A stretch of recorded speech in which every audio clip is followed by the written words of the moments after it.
Plus two സ്റ്റാർട്ടാക്കിയിട്ട് ഇപ്പം 1 week കഴിയാനായില്ലേ.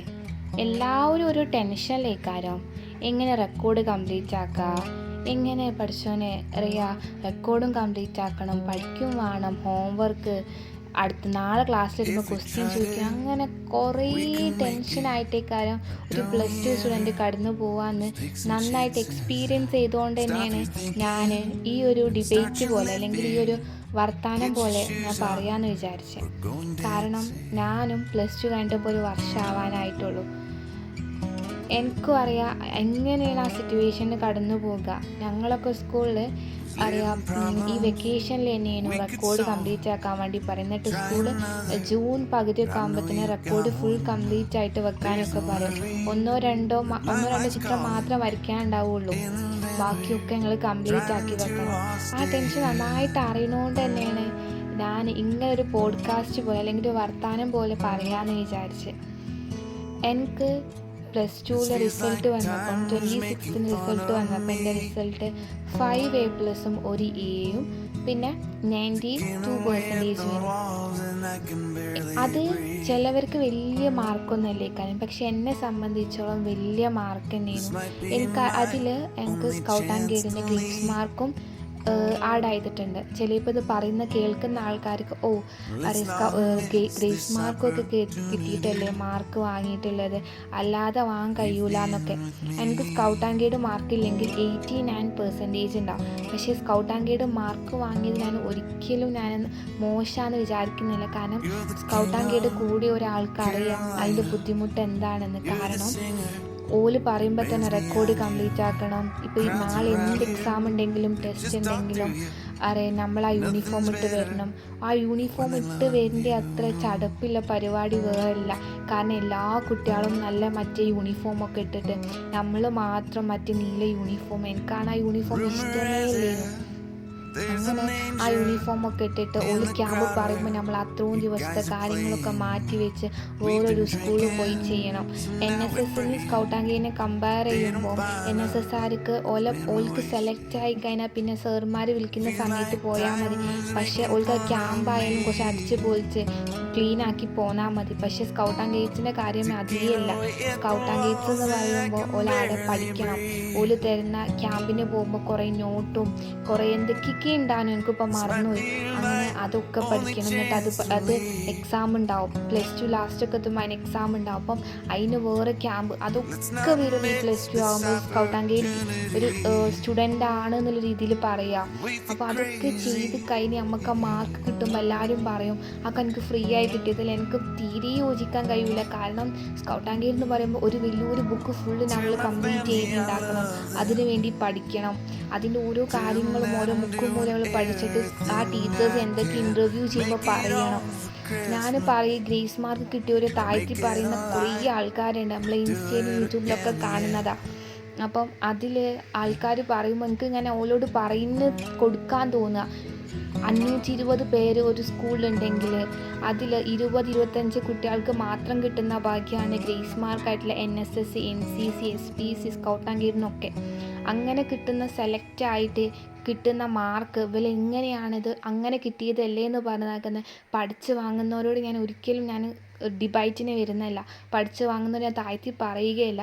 പഠിച്ച് വാങ്ങുന്നത് keep it up, go for it. അങ്ങനെ വെച്ചാൽ അത് അവർക്ക് കഴിയുന്നതുകൊണ്ടാണ്. പക്ഷെ ഞങ്ങളെ കാര്യം ആലോചിച്ചൊക്കെ പഠിക്കും വേണം. അതിനൊപ്പം തന്നെ സ്കൗട്ട് ആൻഡ് ഗൈഡ്സിൻ്റെ സർവീസസ് ഫുള്ള് ചെയ്യണം.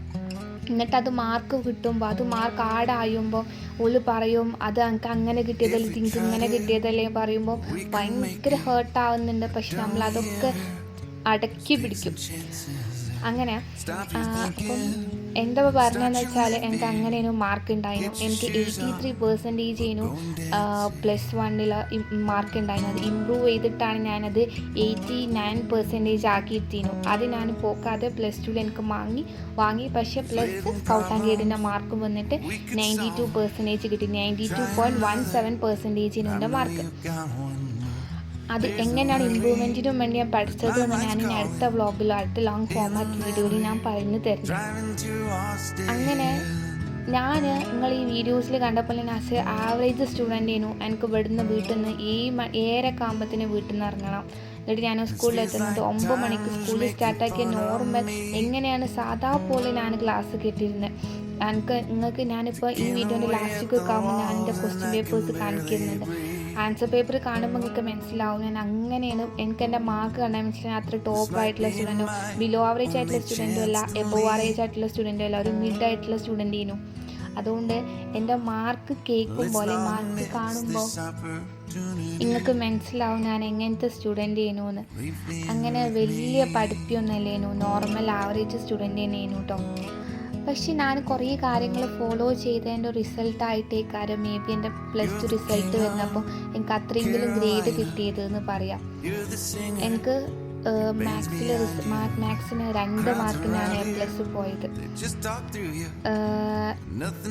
എനിക്ക് ശരിക്കും ഇത് പറയുമ്പോൾ ഗ്രേസ് മാർക്കിൻ്റെ ഹെൽപ്പ് എന്ന് ഭയങ്കര, അതുകൊണ്ട് ഞാൻ വലിയൊരു പാരഗ്രാഫ് പോലെ തന്നെ സ്കൗട്ട് ആൻഡ് ഗൈഡിൻ്റെ യൂസ്ഫുൾനെസ് പറയുന്നത്. സ്കൗട്ട് ആൻഡ് ഗൈഡ് എങ്ങനെ മാർക്ക് കൂട്ടാമെന്ന് ഞാൻ അടുത്ത ബ്ലോഗിൽ കാണാം. ഇപ്പം നിങ്ങൾ കാണുന്നത് അറബിയിലാണ്. അറബി എനിക്ക് 20 മാർക്കിനും ഉണ്ടായിന്. ഞാൻ ഓരോ പേപ്പേഴ്സ് എടുത്ത് കാണിച്ചു തരാം.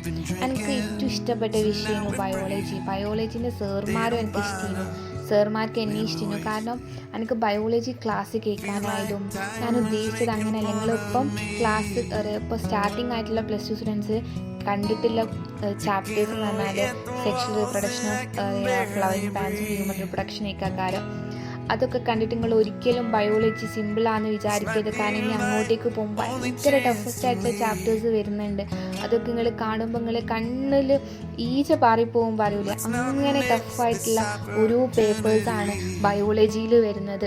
ബോട്ടണിയാണ് അതിനേക്കാളും ടഫായിട്ടുള്ളതാണ് വരുന്നത്. നിങ്ങൾ +1 കണ്ടതല്ലേ മോർഫോളജി, അനാട്ടമി എന്നൊക്കെ പറഞ്ഞിട്ട് അതിൻ്റെ ഇരട്ടിയാണ് +2 കാണുന്നത്.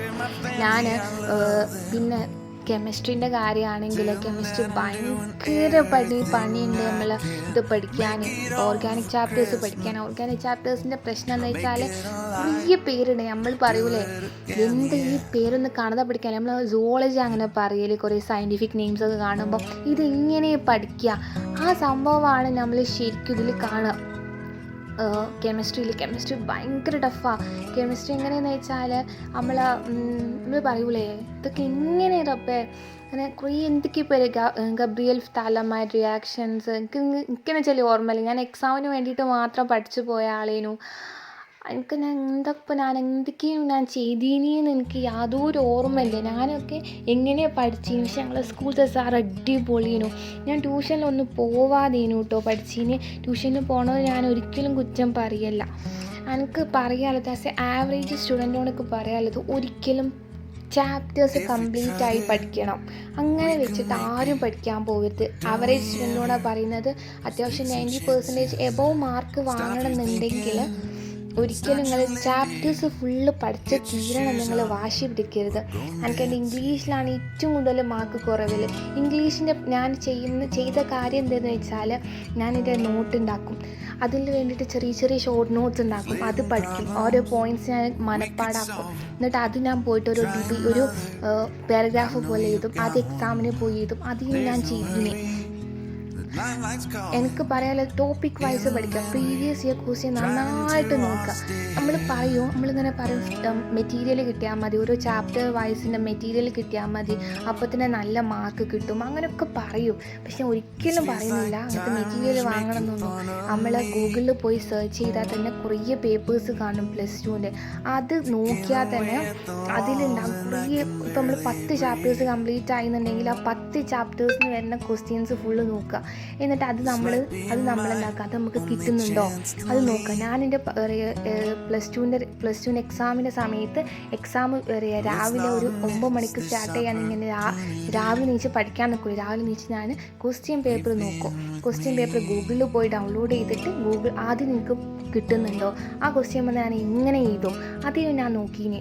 അല്ലാതെ ഞാൻ ഒരിക്കലും അത് അപ്പം ഇരുന്ന് പഠിക്കാനോ നോക്കലുണ്ടായിരുന്നു. എനിക്ക് അറബി എനിക്ക് സ്കൂളിൽ എങ്ങനെ അറബിയിൽ മാർക്ക് കിട്ടലേ ഇല്ലേനു. കാരണം അറബിയിൽ മാർക്ക് കിട്ടൽ കുറവേനു. പക്ഷേ നമുക്കറിയാം അറബിയാണ് ലാസ്റ്റിക്ക് മാർക്ക് ഉണ്ടാവും, നല്ല ബോധം ഉണ്ടേനു. പിന്നെ എന്താണെന്ന് വെച്ചാൽ ഇംഗ്ലീഷ് അത്യാവശ്യം ഞാൻ ഇംഗ്ലീഷ് മീഡിയത്തിൽ വന്നതാണെങ്കിൽ പോലും ഒരു പ്ലസ് 1 പ്ലസ് 2 നമ്മൾ ഇംഗ്ലീഷേ മാറിപ്പോകും. ഒരു ടീച്ചേഴ്സ്മാർ വിചാരിച്ച പോലെ നമുക്ക് എഴുതാൻ കഴിയില്ല. അപ്പോൾ നമ്മളെ മാർക്ക് പച്ച കുറയും. അത് കണ്ടിട്ട് നമുക്ക് ഇംഗ്ലീഷിൽ കാലിബർ ഇല്ലാന്ന് വിചാരിക്കരുത്. എനിക്ക് 80ൽ 20 എങ്ങനെ 35 അങ്ങനെ എന്തോ മാർക്കൊക്കെ കിട്ടി. നിങ്ങൾ വീഡിയോയിൽ കണ്ടിട്ടുണ്ടാവും. അങ്ങനെ അത്രയും ഡൗണായിട്ട് പോയപ്പോഴും ഞാൻ ഭയങ്കര കൂളായിട്ട് നിന്നിന്. കാരണം നമുക്കറിയാം നമുക്ക് വാങ്ങിക്കാൻ കഴിയും. അങ്ങനെ ഇംഗ്ലീഷാണ് കുറച്ചെങ്കിലും ഒരു ഐഡിയ ഉണ്ടെങ്കിൽ എഴുതാൻ കഴിയും. ഇപ്പോൾ മലയാളം മീഡിയത്തിൽ വന്ന കുട്ടികളാണെങ്കിലോ നിങ്ങൾ ശ്രദ്ധിക്കേണ്ട കാര്യം എന്താണെന്ന് വെച്ചാൽ നിങ്ങളെ കഴിയുന്ന മാക്സിമം നോക്കുക. ഇംഗ്ലീഷിന് കുറേ ടൈം കൊടുക്കണം എന്നല്ല പറയുന്നത്. ഇംഗ്ലീഷ് നിങ്ങൾ കാണാതെ പഠിക്കാൻ നോക്കുക. കാണാതെ പഠിക്കുമ്പോൾ തന്നെ കുറേ കിട്ടും. ഫുൾ കാണാതെ പഠിക്കാമെന്നല്ല, ഓരോരോ പാഠത്തിന് മെയിൻ കീ പോയിൻറ്റ്സ് ഉണ്ട്. ആ കീ പോയിൻറ്റ്സ് പഠിച്ചിട്ട് ഒരു പാരഗ്രാഫ് എഴുതാൽ ഇതുണ്ടോ, പിന്നെ ഒരു മിനിമം ബേസിക് സാധനം ഉണ്ടാക്കി വെക്കുക. അതിങ്ങനെ ഫോർ വേണ്ടി അങ്ങനത്തെ കുറേ നമ്മൾ ആഡ് ആക്കുന്ന കുറേ കാര്യങ്ങൾ അത് പഠിക്കാൻ നോക്കുക. അടുത്ത മാത്സിനെ പറയണ മാത്സ് ഫസ്റ്റ് ചാപ്റ്റർ സെറ്റ്സ് +1 താലേ. Okay, sets matrices, determinants, relation and functions, അങ്ങനെ കുറേ ചാപ്റ്റേഴ്സിന് അത് കാണുമ്പോൾ പറയും ഇതൊക്കെ എന്തൊരു സിമ്പിളാണ്, +2 മാത്സ് ഭയങ്കര സിമ്പിളാന്നൊക്കെ പറയും. പക്ഷേ ഡിഫറൻഷ്യൽ ഇക്വേഷൻ തൊട്ടിട്ട് തുടങ്ങിയാൽ മോളെ അടിപൊളി മോളെ. നമ്മളെ പറയൂലേ ഇതൊക്കെ എന്താ റബ്ബയാണ്. നമ്മൾ കണ്ടിന്യൂസ് ക്ലാസ്സിൽ പോയാൽ പോലും നമുക്ക് കിട്ടൂല. കുറേ കാര്യങ്ങളുണ്ട്. Integral sin x = cos x, അങ്ങനെ നമ്മൾ കാണാത്ത കുറേ കാര്യങ്ങൾ പഠിക്കാനുണ്ട്. എൻ്റെ എപ്പോഴും വില്ലനായിട്ട് വരിക മാത്സ് തന്നെയാണ്. കാരണം നിങ്ങൾ മാർക്ക് കണ്ടിട്ടുണ്ടാവും, ഭയങ്കര കുറവാണ് മാത്സിൽ മാർക്ക് ഉണ്ടാവുക. പക്ഷെ ഞാനങ്ങനെ വലിയതായിട്ട് സീനാക്കുന്ന കാര്യമൊന്നുമല്ല. എനിക്ക് മാത്സ് ഇഷ്ടമേ ഇല്ല. പക്ഷേ മാത്സിന് ചെറിയ കാര്യങ്ങളൊക്കെ ചെയ്യാം. എനിക്കിങ്ങനെ ലോജിക്കൽ ക്വസ്റ്റ്യൻ ചെയ്യാൻ ഇഷ്ടമാണെങ്കിലും അങ്ങനെ അതിൻ്റെ തിയറി വെച്ചിട്ട് ചെയ്യുന്ന കാര്യങ്ങൾക്ക് ഇഷ്ടമില്ല. എന്നിട്ട് ഞാൻ ഇംഗ്ലീഷ് വലിയ പ്രശ്നമാക്കലുമില്ലേനു. അങ്ങനെ +2 തീർന്നില്ലേ. അപ്പം നിങ്ങൾ +1 ആരോടും എനിക്ക് പറയാനുള്ളത് നന്നായിട്ട് നോക്കുക. നിങ്ങളിപ്പോൾ എല്ലാവരും പറയും 10 കഴിഞ്ഞാൽ +1 സയൻസ് എടുക്കണ്ട, +2 സയൻസ് എടുക്കണ്ട എന്നൊക്കെ. ഞാൻ ആരോടും പറയൂല +2 സയൻസ് എടുക്കണ്ടെന്നൊന്നും. കാരണം +2 സയൻസ് എടുത്ത് അതിനേക്കാളും ഭയങ്കര ഉപകാരം. ഇപ്പോൾ കണ്ടില്ലേ 38 മാർക്ക്, അത് മാത്സിനാണ് കേട്ടോ. കാരണം എനിക്ക് അത്രയും ടഫാണ് മാത്സ്. ഞാൻ ഭയങ്കര ഇൻ്റഗ്രലൊക്കെ എത്തിയപ്പോൾ എനിക്കൊന്നും ചെയ്യാനറിയില്ല. കുറേ എക്സാം മാത്രം. +2ൻ്റെ പബ്ലിക് എക്സാമിൻ്റെ റിസൾട്ടിൻ്റെ എക്സാം എഴുതിയ സമയത്ത് മാത്സിൻ്റെ പേപ്പർ കണ്ടപ്പോൾ ഞാൻ ഇടങ്ങേറായിട്ട് ആ പരീക്ഷ ഇറങ്ങിയിരുന്നു.